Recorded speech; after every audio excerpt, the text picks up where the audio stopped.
Good morning students. आज की date में हम बहुत ही इंपॉर्टेंट टॉपिक है कंपाउंड्स के केमिकल फॉर्मूले कैसे लिखे जाते हैं उसको डिस्कस करेंगे, उसको सीखेंगे। बहुत ही इंपॉर्टेंट टॉपिक है।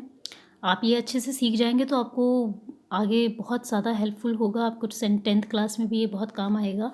ठीक है, तो बहुत इंपॉर्टेंट टॉपिक है, ध्यान से समझिएगा। इसके लिए मैंने आपको कहा था कि आप लोग टेबल 3.6 को बहुत अच्छे से प्रिपेयर कर लीजिए। हो सकता है कुछ याद हो गए होंगे, कुछ पार्ट याद नहीं होगा, तो उसको बहुत अच्छे से याद कर लीजिएगा। जितना आप प्रैक्टिस करेंगे वो धीरे धीरे आपको अपने आप ही लर्न हो जाएगा। ठीक है, तो आज की डेट में हेडिंग लिखेंगे फॉर्मूला ऑफ सिंपल कंपाउंड्स कैसे लिखा जाता है। तो डायरेक्ट एग्जाम्पल से ही स्टडी करेंगे। अपने साइड में अपनी कॉपी में जो टेबल आपको लिखवाई थी वो टेबल अपने साइड में रखिएगा और उससे मैच करके आपने ये समझते रहना है। देखिए, इसमें सबसे पहला फॉर्मूला बनाना है हाइड्रोजन क्लोराइड का।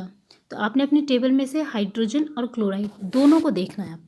आपको दिखेगा हाइड्रोजन के आगे ऐसे लिखा होगा और क्लोराइड के सामने Cl- लिखा होगा। ये प्लस है और ये माइनस है क्योंकि यहाँ पर कोई नंबर नहीं लिखा हुआ है। H के सामने केवल एक प्लस का साइन बना हुआ है, Cl के सामने एक माइनस का साइन बना हुआ है, कोई नंबर नहीं लिखा है। तो जहाँ नंबर नहीं लिखा होता है इसका मतलब वहाँ पे वैल्यू कितनी है, 1 होगी। ठीक है, वहाँ पर नंबर नहीं लिखा होगा। तो आप इतना समझिए कि H की वैल्यू 1 है और क्लोरीन की वैल्यू भी 1 है। ठीक है, अब नेक्स्ट स्टेप पे आता है कि इसका फॉर्मूला बनाएंगे कैसे। तो जिनकी जो वैल्यू है वो हमने उसी के नीचे लिख देनी है। ठीक है, H की वैल्यू थी +1, उसके नीचे लिख देंगे। क्लोरीन की वैल्यू थी -1, उसके नीचे लिख देंगे। ठीक है, ये स्टेप नंबर 2 है हमारा। स्टेप नंबर 3 है क्रिस क्रॉस। ठीक है, दूसरे के साथ मल्टीप्लिकेशन करना।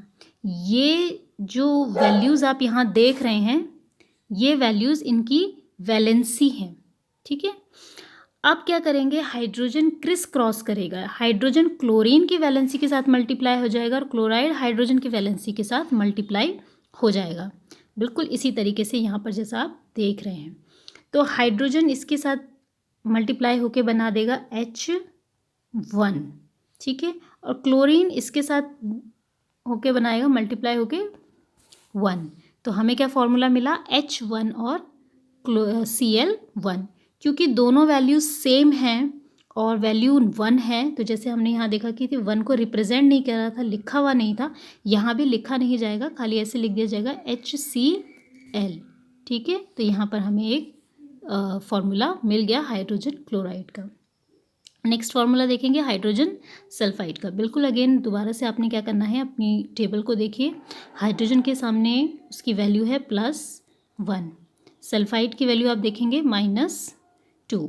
ठीक है, दोनों की वैल्यूज़ लिखने के बाद क्रॉस मल्टीप्लिकेशन। ठीक है, H के पास अब क्या चला जाएगा, सल्फाइड का 2 और सल्फाइड के पास आ जाएगा H का 1 को मैंने कहा था कि हम लिखते नहीं हैं, तो नहीं लिखेंगे तो क्या बन गया हमारे पास फॉर्मूला H2S। बिल्कुल ये फॉर्मूला यहाँ पर बन चुका है। ठीक है, नेक्स्ट फार्मूलाज देखेंगे कार्बन टेट्राक्लोराइड का। अगेन बिल्कुल ऐसे ही कार्बन के नीचे लिखेंगे 4। ठीक है, ये प्लस माइनस कुछ भी हो सकता है। क्लोराइड के नीचे लिखेंगे -1। अगेन क्रॉस मल्टीप्लिकेशन, क्लोराइड को मिल जाएगा कार्बन को मिल जाएगा क्लोराइड का 1 और क्लोराइड को मिल जाएगा कार्बन का 4। 1 को रिप्रेजेंट नहीं करते हैं तो फॉर्मूला क्या बन गया, CCl4। ठीक है, ये सारा फॉर्मूला आप अपनी टेबल 3.6 को सामने रखकर ही बनाने की प्रैक्टिस कीजिएगा। ठीक है, नेक्स्ट है मैग्नीशियम क्लोराइड। अगेन बिल्कुल वैसे ही Mg magnesium value +2, chloride value valency -1 है। अगेन क्रॉस मल्टीप्लिकेशन, Mg के साथ होगा 1 Mg1 और क्लोराइड के पास कौन चला गया, अब 2 Cl2। 1 को लिखेंगे नहीं तो क्या बन गया, MgCl2। ठीक है, नेक्स्ट है एल्यूमिनियम ऑक्साइड का। एल्यूमिनियम के नीचे लिखेंगे +3। ये आप टेबल देखते रहेंगे, आपको मिलते रहेंगे सबकी वैलेंसीज। और ऑक्सीजन की वैलेंसी है -2, ऑक्साइड की वैलेंसी। ठीक है, क्रॉस मल्टीप्लिकेशन करेंगे, एल्यूमिनियम को मिल जाएगा 2 और ऑक्साइड को मिल गया 3। फॉर्मूला बन गया Al2O3। इसी तरीके से कैल्शियम ऑक्साइड का भी बनाएंगे। जब आप कैल्शियम ऑक्साइड का बनाएंगे, खुद ट्राई कीजिएगा, तो आपको मिलेगा Ca2O2, ये मिलेगा। दोनों वैल्यूज़ एक जैसी हैं तो हम इसे लिखते नहीं हैं, ठीक है। फॉर्मूला बन जाएगा CaO, ठीक है। नेक्स्ट है इसमें सोडियम नाइट्रेट का, इसे ट्राई कीजिएगा बनाने की, ठीक है। ये वाला बहुत सिंपल है। बस अब आपने इसमें एक चीज़ ध्यान रखनी है, वो है ये नाइट्रेट, ठीक है। अब तक आप देख रहे थे जितने भी आपने फॉर्मूले बनाए हैं उसमें एलिमेंट के फॉर्मूले बन रहे थे, ठीक है। अब आप इस वाले नाइट्रेट को देखेंगे तो इसमें नाइट्रोजन और ऑक्सीजन दो जुड़े हुए हैं, ठीक है। तो ये जो वैल्यूज़ हैं, ये जो वैलेंसी दे रखी है, ये दोनों के लिए ही है, एक के लिए नहीं है कि केवल ऑक्सीजन की है या केवल नाइट्रोजन की, ये इस पूरे की है, ठीक है। तो इसका अगर फॉर्मूला बनाएंगे तो बनाने का तरीका बिल्कुल वही है, सोडियम की वैलेंसी +1, और आप नाइट्रेट की वैलेंसी देखेंगे, नाइट्रेट को पूरा लिखेंगे NO3, नीचे वाली जो वैल्यू है वो उसकी वैलेंसी नहीं है।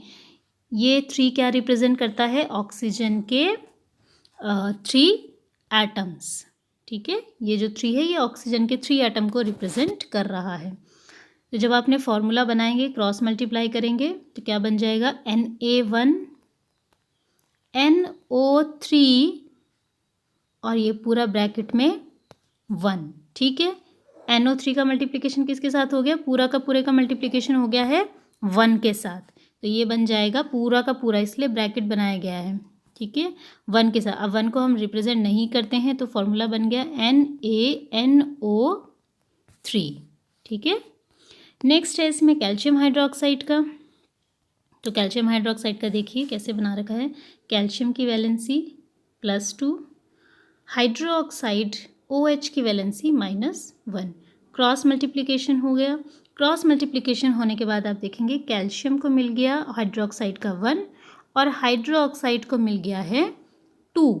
अब मैंने आपको कहा था कि ये पूरा दो अलग कंपाउंड है, ऑक्सीजन और हाइड्रोजन, तो हम इसको क्या करेंगे, ब्रैकेट बना देंगे और ब्रैकेट के बाहर लिख देंगे 2। 1 को हम नहीं लिखते हैं तो फॉर्मूला बन गया CaOH होल ट्वाइस, ठीक है। इसी तरीके से सोडियम कार्बोनेट, सोडियम और कार्बोनेट, सोडियम का +1, कार्बोनेट का -2, क्रॉस मल्टीप्लाई किया Na2 CO3 और ये पूरा का पूरा ब्रैकेट में 1, ठीक है। अब 1 को नहीं लिखते हैं तो बन गया Na2CO3।